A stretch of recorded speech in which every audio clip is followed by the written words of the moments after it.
Welcome everyone. Thank you for joining us today. So let's begin our session with a wonderful quote. So coming to the corporate communication is a voice of a business shaping how it interacts with the employees, customers, and public. It builds bridges through clear messaging, fostering trust and reputation. From internal memos to press release, it guides a company's image and goals.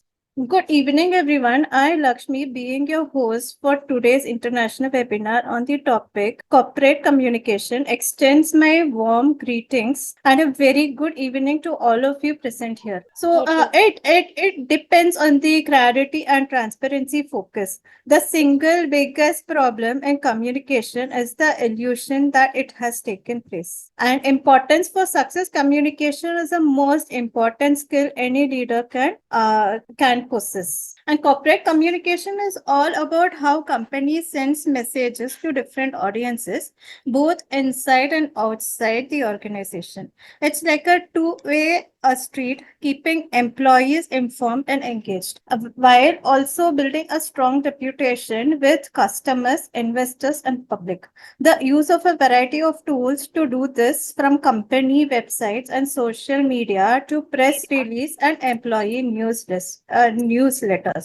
So, now talking about SEMS Welfare Foundation, we are a Section 8 not-for-profit company registered under Companies Act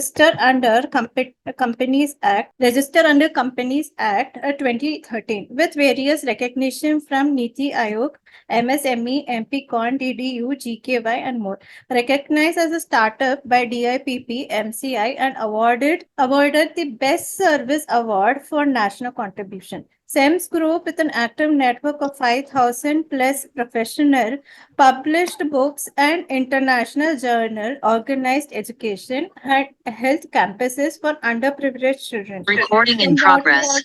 Promoted digital and financial literacy and contributed to the society. Our initiative, Digi Saksham, has developed content for 300 plus courses in IT, BPI, retail entrepreneurship, impacting diverse age group.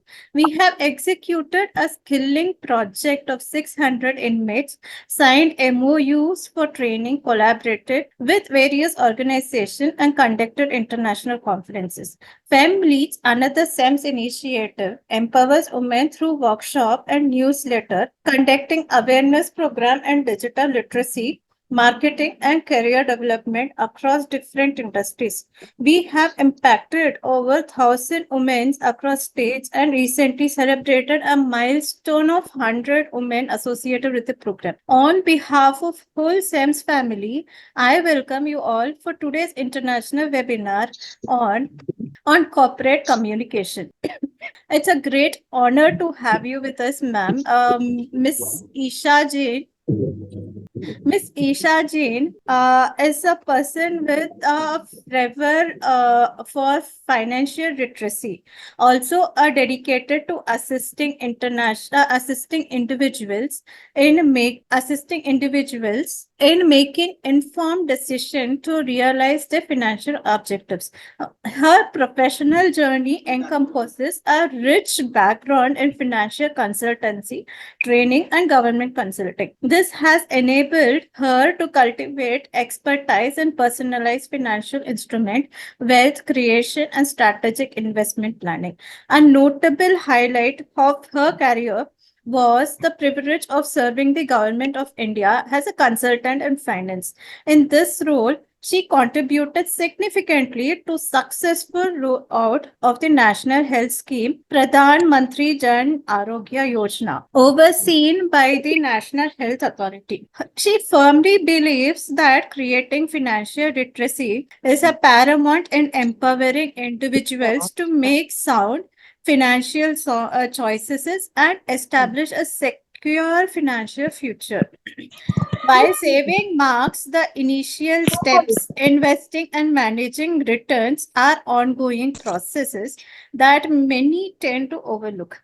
This is where she steps in to guide them towards crafting a prosperous life. By generously sharing her knowledge, insights, and experiences, She inspires and educates others on the merit of, intelligent financial planning and long-term investments. Thank you so much, Lakshmi, for the warm welcome and for giving me this opportunity on your platform to share my knowledge with all the excited participants. Right. So let's get started. Let me first share my screen. So corporate communication. So let's start this session with a very old but a very renowned quote which says that it takes almost 1 year for a child to learn how to speak, but it takes a lifetime to learn what to speak. Right, that a child learns in 1 year the language that they need to speak, but it's probably a lifetime journey to learn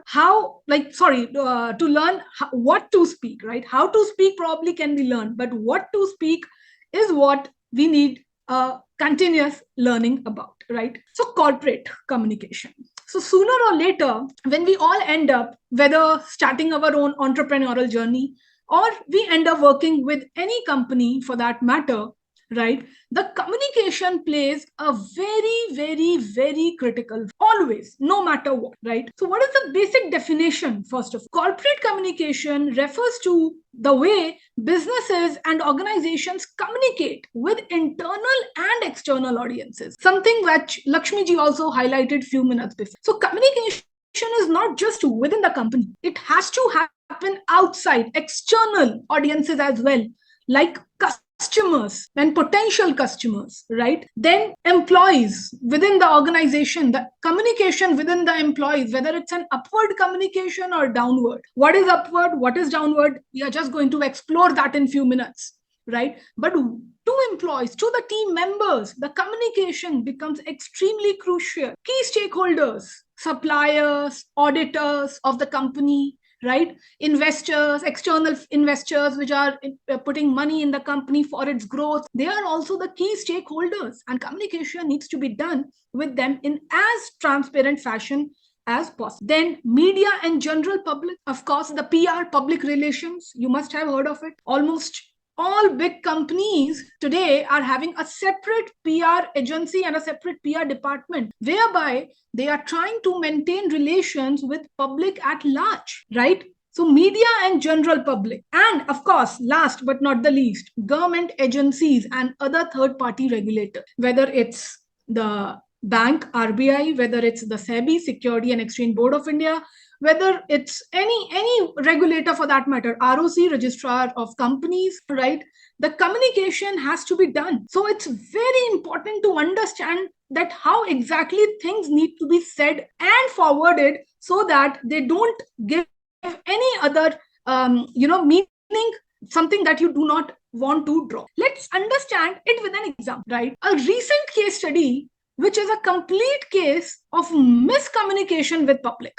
Right, slowly and gradually, let's first understand that what impact can a miscommunication have. Then probably, slowly and gradually, automatically, we will be able to understand the importance of refined communication, right? So now, how many of you have heard of this medicine, Coronel kit? Yes. How many of you have heard of this Coronel kit? Participation, please. None of you, should I assume none of you have heard of this before? Okay, good if you haven't, right? It's actually good if you haven't heard about it. So what exactly was Coronel kit? So basically in COVID times, right, we all are familiar with in early 2020s when the COVID wave hit, Patanjali Group, right, Baba Ramdev, who is the face of that business group, launched a medicine called as Coronel and described it as the first evidence medicine based for COVID-19 without having any clearance from IMA, Indian Medical Association, without understanding the message that they are passing on to the general audience, right? They were giving some very big advertisements in newspapers, print media, and across, claiming that Coronel was the medicine which can cure COVID, right? What happened later on? Definitely all these claims were false. No second thought on it. He stated no modern medicine was curing COVID. Thereafter, IMA, which is Indian Medical Association, has sent a legal notice to Ramdev and sought an apology and withdrawal of such statements made to the general public. What was it? It was a pure case of miscommunication, bad advertising, false claims that Patanjali Group was trying to make and, trying to monetize the impact by claiming such big talks, right? Now, what happened later? Definitely, there was legality that was involved in this, all miscommunication. The legality came into the picture, and an apology again was issued by the Patanjali group. Now we can read this. This is again a print apology that was published in newspaper, right? Claiming that whatever claims they have made, then Supreme Court of India have asked them that how can you make such claims? Is there any proof that you are claiming that this is the medicine which can cure COVID and so on? But definitely all of it was baseless. All of it. It was a pure miscommunication that company was trying to do. And a very interesting thing that happened in this particular case, when they were advertising this medicine coronal kit, there was some big advertisements in the print media, big size advertisement, but an apology was a very small that was printed somewhere in the corner of the newspaper. Now again, Supreme Court asked that why that the apology size is so less, whereas your advertisements were very attractive, eye-catching. They were like, it was at the best position of the newspaper and in big size. But why that your apology, unconditional public apology, was so small in size? Again, it was questioned. So is apology same size as ads? Supreme Court grills Ramdev, the man behind the Patanjali group. Let's read this. Justice Kohli said, please cut out the ads and supply it to us, right? Do not enlarge them to supply it to us. We want to see the actual size of your apology that you are putting in public now, right? This is our direction. We want to see when you issue an ad. It does not mean that we have to see it by a microscope, right? So the apology should be as big as your ads were of the coronal kit. Patanjali Council court document says, then assured that henceforth there shall not be any violation of the laws, especially relating to advertising and branding of. Now it's all public relations media that with them the company is communicating, right? Telling them, advertising their product and misleading the general public, right? That too on such a sensitive issue of COVID, right? On one hand, when the whole world was struggling, right, with this enemy with the name of COVID, there were some companies who were trying to monetize human emotions by claiming such things that coronel is a medicine that can cure. Now, keeping sentiments aside, it is the first case of corporate miscommunication, right? Can you see how badly it impacted the goodwill of the company? If there are any, foreign participants, just to tell them that Ramdev is a big name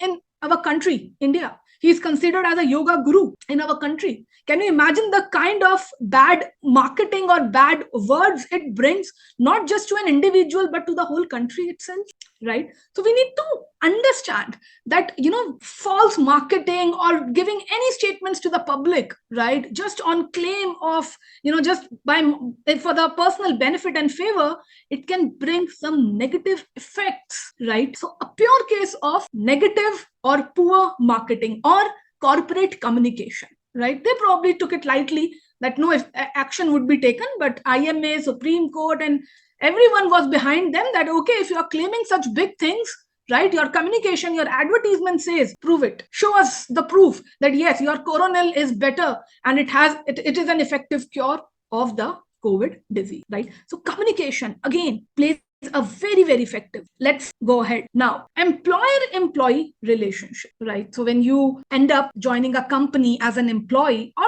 even if tomorrow you start up your own venture and you hire people under you, the relationship has to be maintained. And how do we maintain relationship? The first step is communication. The bottom line is communication, right? Now, as I was mentioning few minutes before, in corporates, communication is normally of two types. One is upward communication. Upward is when the subordinates are communicating their points, right, their suggestions to the upper management, to the top level, right? Now, in most of the organizations, there is very less scope of upward communication, very less, right? Downward communication is something very common that you will commit. What is downward communication? When seniors are giving orders, right, aligning work, right, dividing the work among their team, among the juniors, among the subordinates. That's a downward communication. right? More authoritative, you can say, right? Normally, downward communication is more authoritative in tone, whereas upward communication is more friendly, because when you are communicating to your senior, of course you can't be authoritative with them, right? You want your message to put across in the intended fashion, in the same intention as you want to put. So both the types of communication plays a very important role. It's not just the upward communication that can bring more value to the company, but effective downward communication where the seniors are communicating with the subordinate is of prime importance. Right now, again, let's understand it further. Benefits of clear downward communication. First, it increases the employee engagement. See, very simple. A subordinate is as good in doing the work as good as the senior is in delegating it, right? Those who are working in corporates already must be able to align with my thoughts that a subordinate is as good in executing his or her work as good the senior is in delegating and communicating it. So when employees understand the why behind the work, the purpose, that what they are doing, what is the purpose behind it, they are more likely to be invested and productive, more likely to be invested in the company, right? See, an employee is giving somewhere around 8 to 10 hours a day in an office, right? Which is almost 1/3 of their day they are giving in off. And if what they are contributing is not helping organization grow, then probably the whole purpose will fail, right? So the employees want to work, but if the purpose is clearly communicated to them, it will increase their engagement and interest in the work. Then improved decision making. Sharing information across departments allow for better collaboration and well-informed choice. Now, in big companies, there are multiple departments that are functioning together. For example, if let's say I come from finance background, so finance team and auditors team, audit who cross-checks the numbers that company is reporting. Now, if finance department and the audit team is not aligned, do you think that the auditors will be happy with the numbers, or they will agree to sign the balance sheet and financials of the business? Of course not. They need a proper collaboration. They need a proper support, well informed. They need proper information to understand that what exactly has been happening in the company, what are the numbers, how is the revenue coming, how exactly the profits are happening, and all the calculation, right? So better decision making could be achieved if the downward communication, it's clear and precise, right? Then reduces conflict. Now, misunderstandings are something very common, no doubt, right? It's something that exists everywhere in the world. Now, clear communication minimizes misunderstandings and fosters a culture of, like I said, if you are spending 8 hours to 10 hours a day in an office, and if you are not having a healthy relationship with our with our seniors, or with our subordinates, or with our teammates whatsoever, the whole purpose will somewhere fail, right? The corporate culture will not be productive, will not be constructive if the people in the team, or if there is some miscommunication among the office colleagues, right? So to reduce the conflict, the clear communication is extremely important. And enhanced employer branding. Now, who doesn't want to work with a company which promotes transparency, ethics within the company? We all aspire to work for a company which has a good pay, a good communication, a respect for employees, and so on, right? So a company which is known for open communication attracts and retains top talent, because they go to the core of the problem. They just don't float over it. The management just don't floats over it. They go to the deep depth to understand that what exactly is the problem, and they try to solve it, right? And solving it retains the talent, and in fact attracts more people, more productive employees to the company, right? Now, investing in communication, very important from the corporate point. Now, investing in communication should not be considered as an expense. We'll just do another case study, and then you will understand that why the communication tools, if they are effectively placed in the company, can prove to be an asset for the business. It's not an expense, it's a lifetime asset. If company is building the platforms where employees can come and open up about their suggestions, about their feeling, about their feedback, whatsoever. Down the line, see, we all are humans. We are not robots. We all are human, right? The thing that connects all of us is at the heart. And if we are able to pour it out, if we are able to communicate, as simple as that, with our bosses, with our colleagues, with our team members, that see, this is what we've planned to aspire, and this is how we can do it, right? 99% of the organizational goals can be achieved. 99% of the, on basis of what? On basis of effective communication and transparency. See, frankly, even if an employee wants to communicate, highlight their concerns, give the suggestion, if the company is not promoting it, if company is not welcoming it, sorry, none of them, no employee will be able to bring the change, right? So very important, the company needs to set such a culture. The company needs to give platform to their employees, that they feel free,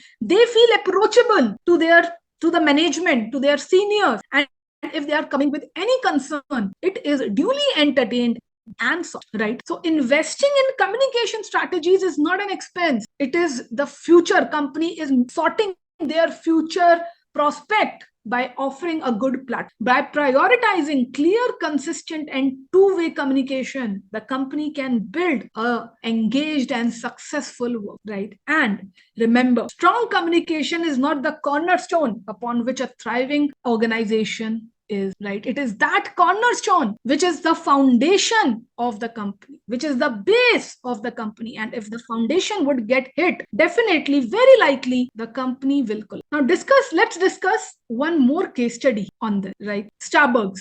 So again, Starbucks is a very popular name. I'm sure all of you must have heard of it. Starbucks. Now what happened? Let's understand. Very interesting case, right? Which will throw some light on why investing in communication is an asset and not an expense for the company, and how it can create a goodwill for the business in the long run. So what happened in April 2018, two men went to Philadelphia Starbucks to meet a friend, right? There were two men who visited Starbucks to meet one of their friends. They sat on the table waiting to order and asked to use the restroom. They were waiting for their friend, and in the meanwhile, they asked the manager of that outlet to use the wash. The manager on the duty called the police, and the two African American men were wrongfully arrested for trespassing. So probably manager sensed something fishy, right? And instead of helping the customers, what did they do? What did he do? He called the police, right? And the two men were wrongfully arrested for trespassing. Trespassing, like they were passing the property or trying to, and overlook the property and so on. Now, by the next day, they were innocent, right? They were normal two men with clear intentions who had gone there to visit their friend, right? By the next day, boycott Starbucks was trending on social media. Social media is very powerful nowadays. Yeah, probably we all are using social media, Facebook, Instagram, LinkedIn, whatsoever, name it, and it's very popular, right? What happened? By the next day, boycott Starbucks was trending on social media. A complete loss of goodwill again. Just visual. Now, Starbucks is a big brand again. But what happened? There was a problem in downward communication that resulted in such action of the manager. Though again, the manager intentions were right. He perceived those two men as they are trespassing, right? And when the boycott Starbucks hashtag started trending,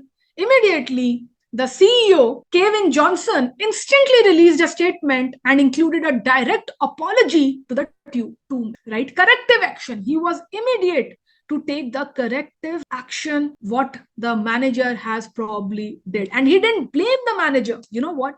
The best part, he understood the cause. He understood the reason that why exactly this happened. Because manager at his place was following the company policy, right?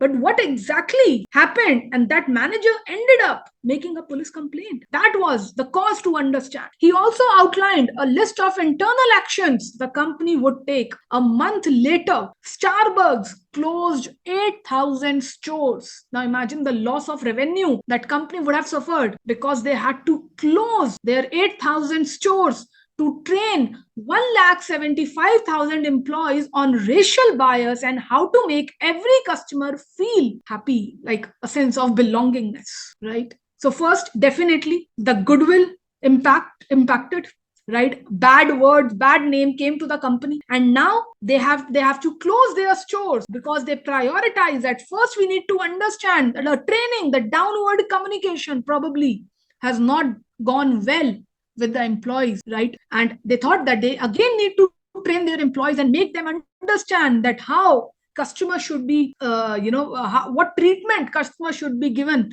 when they visit the out, right? Recognizing the major failure in the internal communication, again, downward communication, that was the problem. Policy was right. It was not something wrong in the policy, but probably the way it has been communicated to the manager, it was perceived that these two men are trespassing instead of actually coming here, having coffee or whatsoever, and having good time with their friend. It was misconceived as a trespass. So, recognizing the major failure in their internal communication procedures and how their practices and training led to a bad out. They were trained like that. Like I said, it wasn't the fault of manager at first place, but they were trained that if, maybe the manager could have sent something fishy. I'm not saying like that.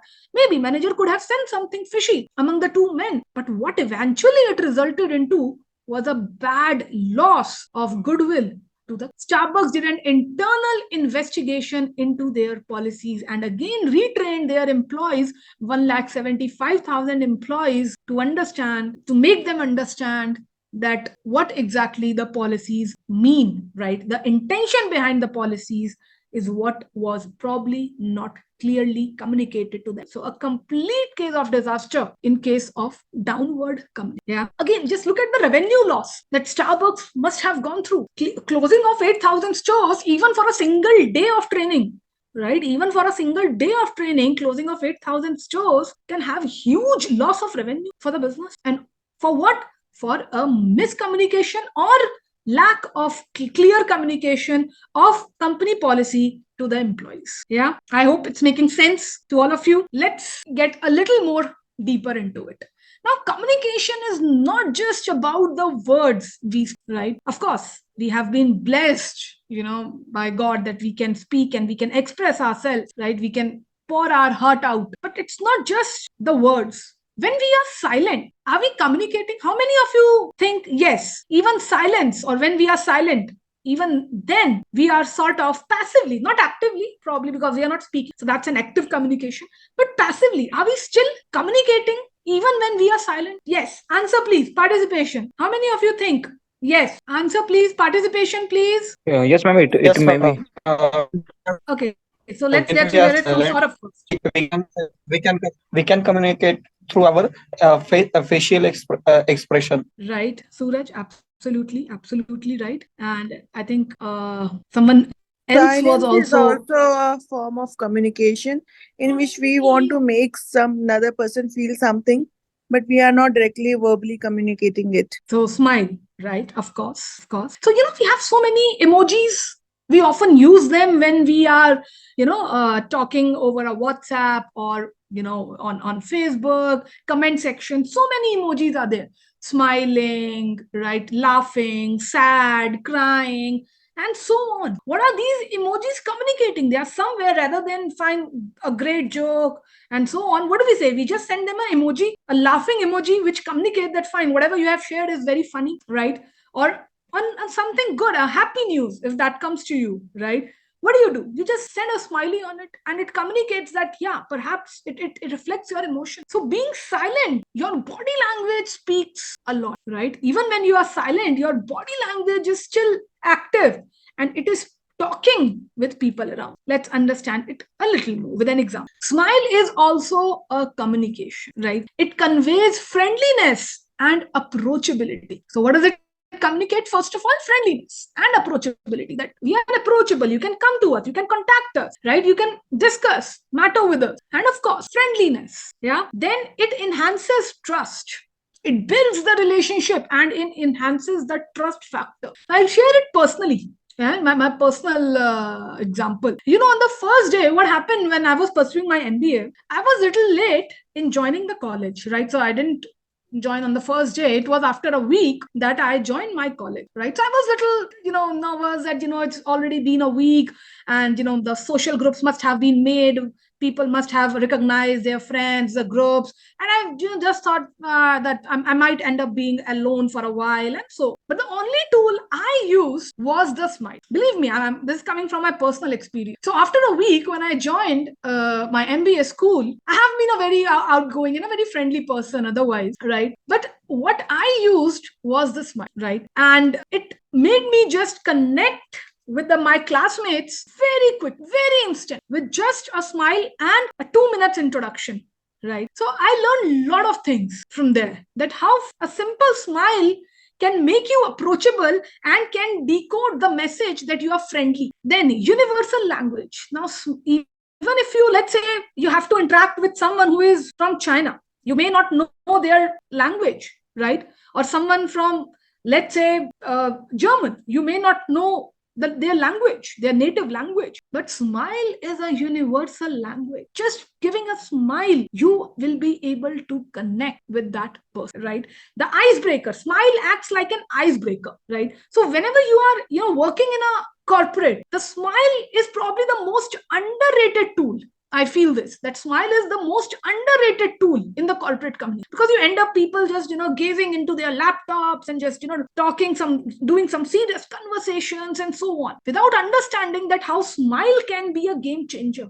Just a simple smile to your colleagues in the morning, right? Not throughout the day, but a quick smile in the morning before you start your day, right? A good smile to them, a happy smile to them. It will make your team members, your colleagues, right? They will be able to approach you, and somewhere the message that will go is that you are a happy-go-lucky person. So it's a universal language. When you see a small kid, right, or a baby, you just laugh looking at that baby, and that baby responds to you. He doesn't understand that whatever you are speaking, that baby is not going to understand your words. But just when you pass a smile to him or her, that little baby is also going to laugh out loud. So that is what the smile actually does for a person. So it's a universal language, and a very kind language as well. It somewhere shows your kindness towards the audiences. Initiates a conversation. Like I said, it's a great icebreaker, right? So if you want to initiate a conversation with any, smile is the stepping stone. Just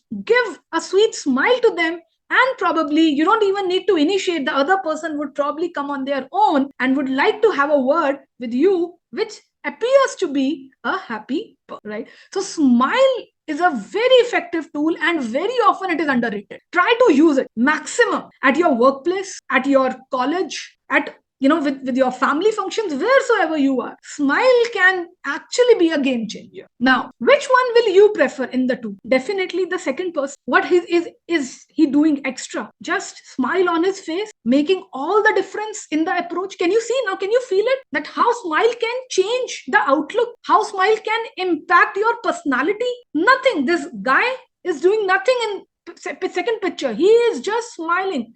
Just smile on his face, and he appears to be a friendly and approachable person. That's it. Nothing, no words uttered. But still, this person will probably be, you will be more happy talking to him rather than speaking to a person in first image. That's the difference that smile brings in real world. Now, three-phase approach for employees. Now, for all the new beginners, right, who are, on the verge of entering the corporates and are very new to it, let's understand. So I personally feel I have divided into three parts. One is the interview phase. So when, first time you are going to approach a company and you're going to, share your resume and give interview, crack it, and later on join it.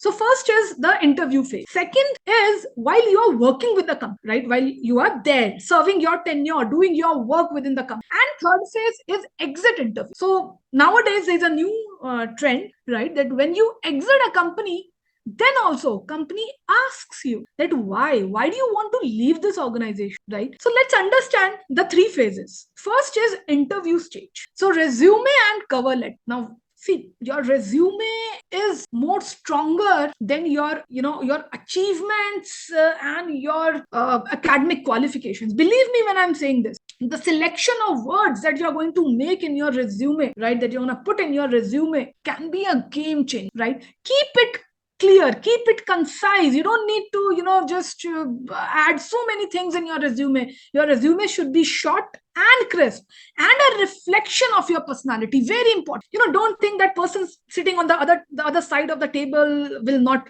understand or will not be able to, judge you. Right? So don't try to fool the employer. Be authentic, be genuine, and be concise. And whenever you are mentioning your strengths and weaknesses, right? So what is normally people do?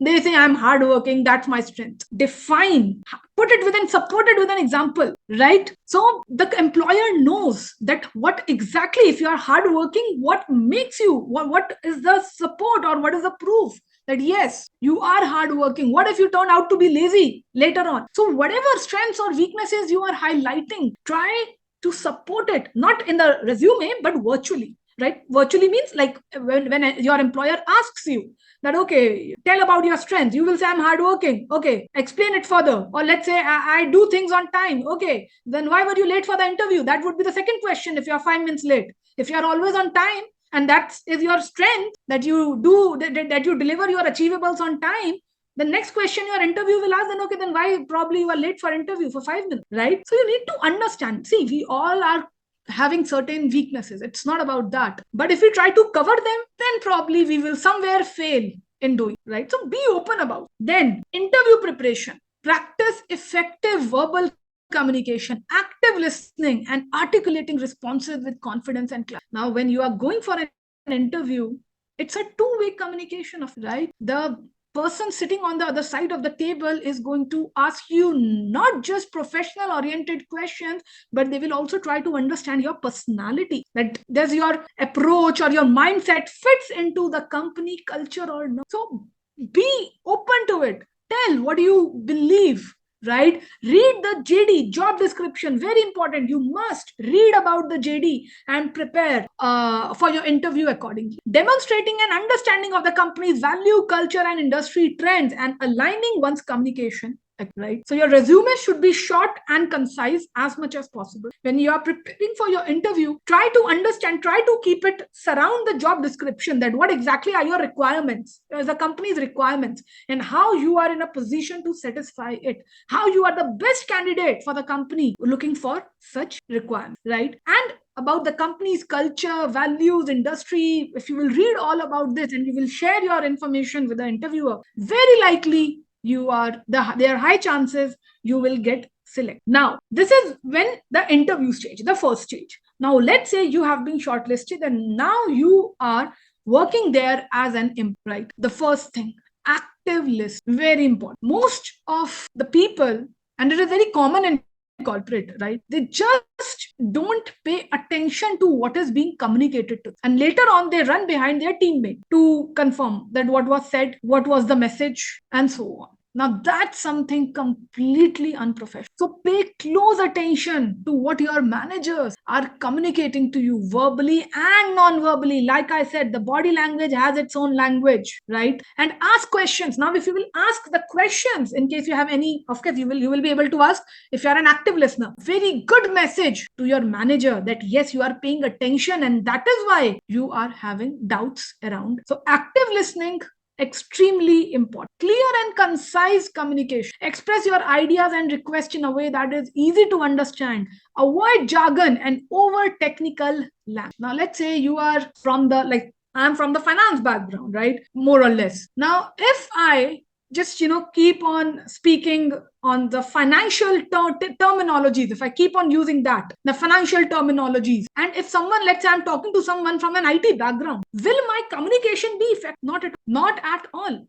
In order to make my communication effective, I need to use less complex words and more of the language, a layman language that could be easily right. Then professional communication. We will also discuss email etiquette in few minutes. But your communication, especially written, right? Because everything written gets documented. We are not living in an era where paper, pens are being used. You are sending emails and they are as documented, proper, right? So it's important to use formal tone in emails to executive. You're not having a word with your colleague, or sorry, with your friends or with your batchmates. There's a proper corporate culture in which you are doing your work, right? And everyone is coming for that common purpose. So your approach should be friendly but professional. And there is a thin line between that. Being friendly and being professional, there is a thin line that you have to draw and maintain. Then providing feedback constructively. So constructive feedback is basically what you need to do. If you have concerns or suggestions, voice them constructively and professionally. Like I said, it's not that no one is asking you to submit your suggestion or to put your point, but more constructive or more professional you will be, very likely that they will be entertained and sorted. If you are not keeping a professional tone in them or a professional method in them, very likely they will not be entertained and they will be straight away rejected. So focus on solutions, not problems. Everyone can count the problems, right? But if you are more solution oriented, very likely along with the problem, if you can also offer a solution, then very likely that problem will get sorted instant, right? Otherwise, there are thousands of people who are submitting their problems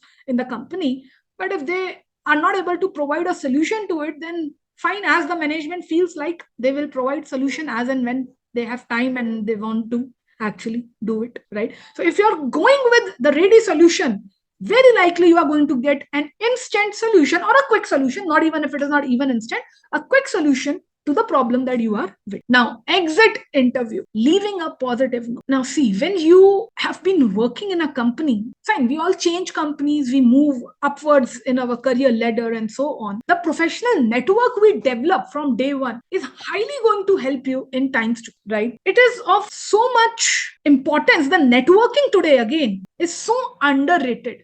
I see, again, believe me when I say this, I've worked with banks, I've worked with government companies, I've worked with Canadian MNCs, I've worked with US MNCs, right? Now I have a group of networks. I come around about 10 years of experience in corporate. So I have a group of, my network where the US MNC, Canadian MNC, government offices, banking employees, right? My colleagues. If I have any banking problem, 99% of the cases I'll get it sorted over a call because I'm still in touch with my colleague, right? I left that company on a happy note. I didn't bitch about them. I didn't speak bad about them, right? If I have any government department work and I have less knowledge, I want to understand it a little more, or I need someone who can guide me, I call my colleagues from the government department. I ask them that I need to get it done. Kindly explain me the legalities involved in the matter. And very likely they will connect me to the desired person. I'm not saying that my work will be done quickly or something, but what I'm trying to say is that I will quickly get the solution to the problem, right? Why? Because of the network. When I leave any organization, I never leave it on a bad note. Never. I'm in touch with my ex-colleagues. I'm still, socially connected with them. And we all meet, often discuss, and we all actually have helped each other in the growth of each other's career, right? Similarly, if they need any of my assistance, I'm there, right? In personal finance, in investing, in any other thing, soft skills and etiquette training, anything. If they need my assistance, I'm going and I'm delivering the sessions and I'm taking up the task, whatever I have been assigned. Yeah. So we need to understand that leaving an organization is not a problem at first place. No one is going to ask you that how dare you leave our company, but they will ask, but they need to know that why exactly, what led you take this decision, and is there anything that we can improve as a company, or is there anything we can do to retain you as an employee, because we value you a lot, so we want to retain you in our company. Is there anything we can do to make sure? So from that perspective, this exit interviews are aligned. Let's get a little more deeper into it. Honesty and transparency. So when you are, in a exit interview, again, be honest and be transparent. Tell your genuine reason, whether it's a better payout that you're getting somewhere else, or if you feel that you are stuck in the company and your growth is not happening, you are not able to learn new tasks, and somewhere you think that your growth is stuck. Be genuine to it, right? But try to avoid that finger pointing. Don't try to bitch about anyone that this is the person, due to this and because of this person I have been forced to leave the company, this and that. No, because that somewhere gives a very negative message, right?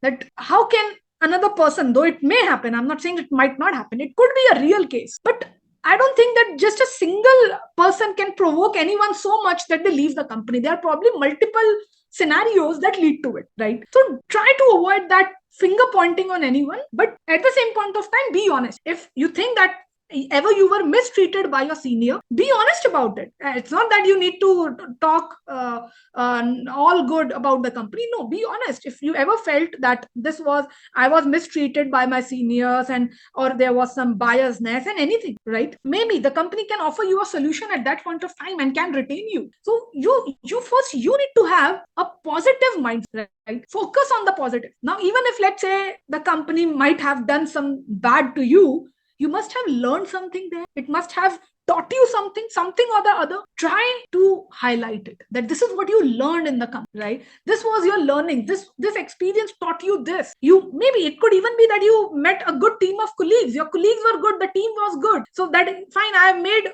three friends now, which were my ex-colleagues, and now they are my friends. You may put it that way also, that I loved working in your team, but for so and so reason, I have to go.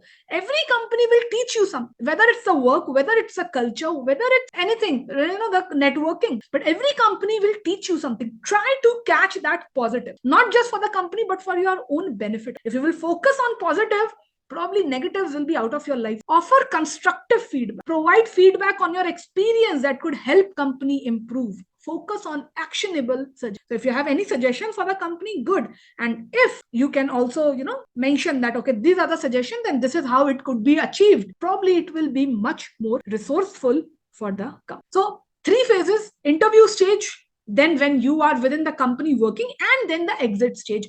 All 3 are extremely important. I can't say that exit interview is not important. No, because the way you leave the company, right, in future, whatever company you are joining, there will be referral, there will be references, and so on. And even if your ex manager is talking bad about you, believe me, it is going to impact your career. So always leave on a good. No personal biases, right? Whatever was offered to you by the company, you must have learned something. Focus on that and move. Now, email etiquette that I was referring. Now, email is a very critical part of communication, right? Verbal is one, and verbal through personal verbal communication is one, non-verbal is one, and then we have the written. First, clear and concise subject line. Keep your subject lines very clear and concise, as much as bang on to the body of the email. That whatever is there in the body of the email, if the reader can get a sense of it from the subject line itself, nothing is better than that. Then be concise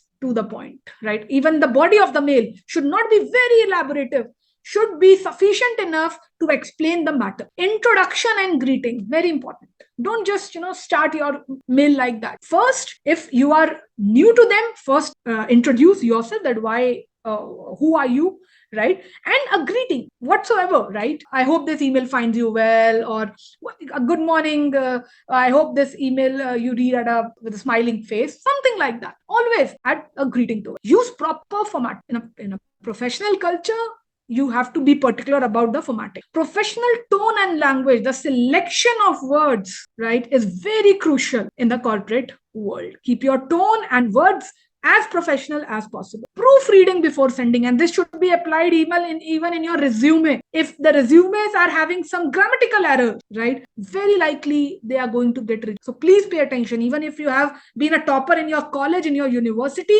and you have some grammatical errors in your resume, there is a high possibility that they are going to get rejected. So proofreading, whether it's a resume or any email, is extremely important. Respect confidentiality. In offices, right, there are a lot of communication which will be, confidential and crucial, which should not be leaked out. So you need to pay attention to that, right? You need to respect that confidentiality. Reply promptly. Now, it's, again, if anything is being shared with you, an email has come to you, you need to reply it as quickly as, right? We are not expecting you to reply on weekends, but as soon as you join your office on Monday, be quick in your response, right? Professional signature. Again, your email should end with a professional signature, with thanks, regard, perhaps your designation in the company, right? And your phone number, of course, if you can add that as well. This is how there should be a professional signature at the end of every email. And avoid overuse of CC, right? You are sending the same email to so many people within the organization.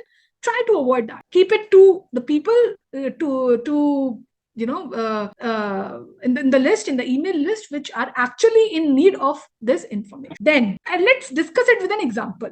So a poor email. Let's read this email out, right? Then I will show you a good email. Let's read a poor email. So subject line urgent, need help ASAP. Does it tell you anything, whether it's a personal help, whether it's a professional help, whether it's on any project, whether it's on any assignment? What exactly? Just urgent, need help ASAP, which is completely unprofessional. So, hey, I'm totally stuck on this project and need your help right now. Can you drop everything and assist me with this? It's due in an hour and I'm freaking out. This kind of email, does it look professional from any perspective? Not at. The subject line lacks clarity and professionalism. It's vague and overly urgent. The greeting is too informal. It's just, hey, you need to write, hey, hope you are doing good. I'm looking forward to some help. Something like that. But it's just too informal and lacks proper salutation. The email is rushed and lacks context. The body of the email, the subject and the body explains nothing. The sender doesn't provide details about the project or why they need assistance, right? They could highlight that this is the project name, and then let's say I'm stuck in this particular level. So here is what I'm seeking. I'm seeking some assistance. The tone is unprofessional. Excuse me. Sorry. The tone is unprofessional and frantic with informal language. Now, freaking out is not a formal communication. It's not a professional communication, right? So we need to be very cautious in our word selection that we are putting in an email. It should be concise, professional, and self-explanatory. Now, this email is as vague as any communication could. Now, what could be a proper professional email? Let's read this out. Needed assistance needed with project deadline. The name of the person. I hope this email finds you well. Again, right? It's first you are greeting them or you are wishing them something. I'm currently working on this project and I have encountered a challenge that I could use your expertise on. Would be available to assist me for a brief period sometime today. So it's you're asking them, right, that will you be available to assist me at any point of time of the day? I understand you may have prior commitments, so please let me know your availability. I will do my best to accommodate, right? Because here you are requesting for the assistant. You can't command. Your language have to be full of request that I'm looking for assistance, and at any time you are able to accommodate me, I would be free at that given point of time. I have attached relevant documentation and additional details for your assistant would be greatly appreciated, and it would help ensure that we meet our project deadline effectively. Can you see this word, our project? Now that adds a customization to your email. Our project, right? Even if you're writing to your manager and your manager have delegated it to you, somewhere you are trying to bring him that it's our project. So please help me out, right? Like that, my project, my deadline. No, it's we are working in an office as a team. So our project. Thank you for considering my request. I look forward to hearing from you. Best regards, and your. So this is how your corporate, email should be like. It should have the subject very clearly stated that what exactly you are looking forward to, right? It should start with greeting. It should end with your professional signature. Body of the email should be concise. Tone should be correct, right? All these features are very, very important in corporate. Now, this is it from my side, and I'm open to all the questions. Over to Lakshmi. Sorry. Yes. Thank you, ma'am, for such a nice session. So, basically, from this session, what we have come to know is two-way communication is the best way to communicate in a corporate. And types of communication is like the active and the passive, which you can touch upon, and also you told us on how to build the networking, and something don'ts which we have to follow is that we need to avoid finger pointing, and we have to write a good email like body of the, like having a good greetings. Then the body of the language, the knowledge should be in a proper professional language along with formatting. And before sending the email, we have to do a proofreading and also reply to it on a prompt basis. Absolutely, Lakshmi ji. Thank you so much for Yes, concising it beautifully. Okay, thank you, ma'am. So then actually we have few questions from the audiences. Like, so one is they are asking, you have to tell about a time which you use as a teamwork to solve a problem. Ma'am, you're on mute, ma'am. Sorry, Lakshmi ji. Thank you. So yes, like I said, of course you have to use the office hours for all your meetings and everything. And like I quoted, no one is expecting you to reply on your email on Saturdays and Sundays, right? But yes, the day your office is there on Monday, the first thing you need to do is look into your mailbox and look, and reply should also be as per the urgency. If you are replying the non-urgent mails first and then priority emails are finding time later on, that's also not something that you need to do. So timing within office hours ideally, right? But yes, if something is too urgent, I can understand it may happen.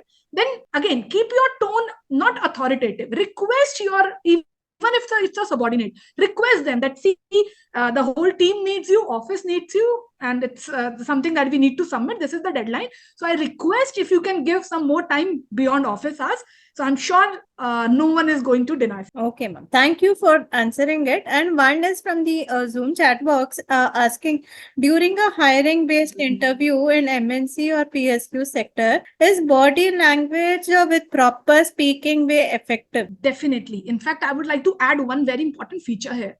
Nowadays, it has become quite a trend that in the interviews, we just don't have, the manager taking it, but along in the panel, there is normally also a body language expert.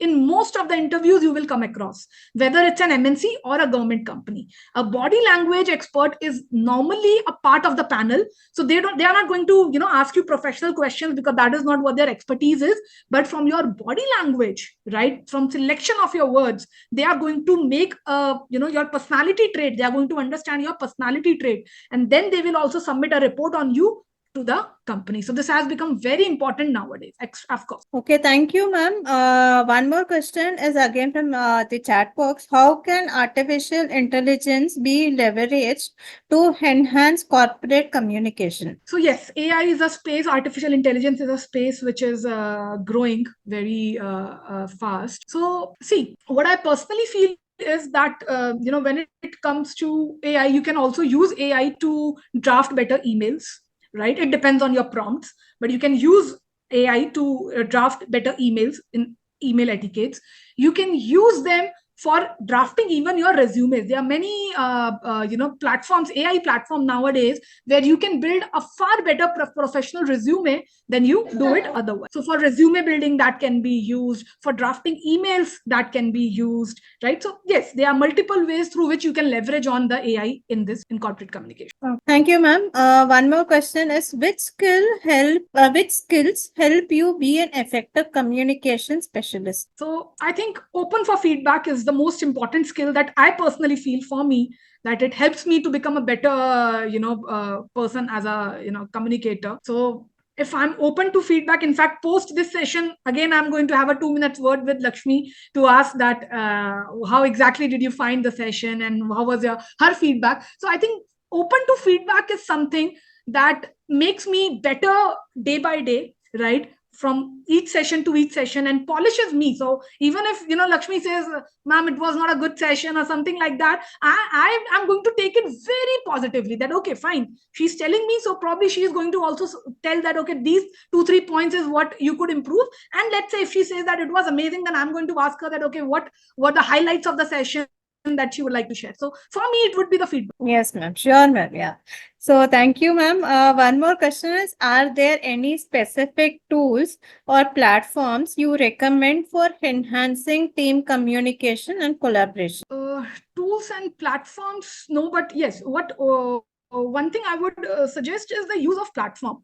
The use of LinkedIn. I think LinkedIn is a very effective platform, and it is again often underrated. People are spending their hours on Facebook and Instagram scrolling all unnecessary, information across the world. But LinkedIn is one of the platform that can be leveraged, right? And it can help you in getting jobs, and can help you in promoting your business. So I feel LinkedIn is one of the platform which can be used for in this field, corporate. Okay, thank you, ma'am. How far is a constructive criticism helpful in a team? See, again, I would say that it depends on the manager, right? If a manager is building a positive culture in the team. See, on daily basis, you are not going to interact with the CEO, you are not going to interact with the MD of the company. You will be interacting your teammates and with your manager. That is something you will do on regular basis, day-to-day basis, right? So manager is the one which actually is going to curate the culture within the team. So when he gives feedback, or if any of the team member colleague is also giving you feedback, and the manager is taking it on a positive note, so probably the same culture will be built in your team. So manager plays a very crucial role. Your direct reporting manager plays a very crucial role. Okay, ma'am. Thank you. So one more question. Sometimes we encounter emotional situation with co-workers. How to draw your boundaries without offending anyone? That's a very interesting question. In fact, that has happened with me as well. See, what happens is after a point of time, your colleagues end up becoming your friends, right? And especially once you leave that organization, then you don't have any work topics to be discussed. It's all about the personal life and, so on and so forth. So how to draw that line is something that, I'm still learning. But yes, if your colleague is backing you up in certain situations, so I think there's no harm in being friendly with them. But if you ever get a sense or a feel, right, that that you are being used, or your what do we say, your hard work that you are putting is being categorized as him claiming those success, then yes, somewhere you need to be a little cautious and mind your own business rather than engaging in unnecessary conversations in the cafeteria of the company. Okay, ma'am. So one question we have from the YouTube audience.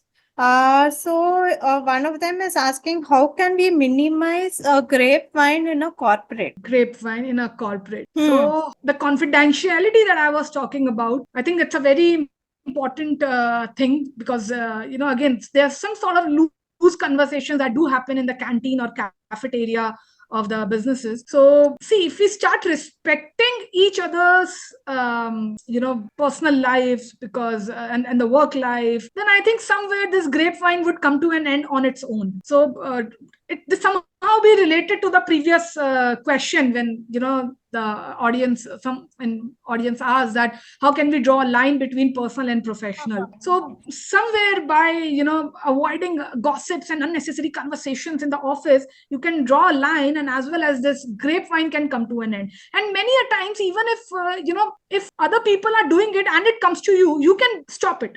There's no need you to further carry it on and spread the rumors further in the office. Probably you could put a full stop to it and be an example, live example to that. Okay, thank you, ma'am. So now I request Dr. Sanjay sir to ask the question. Hello. Hello.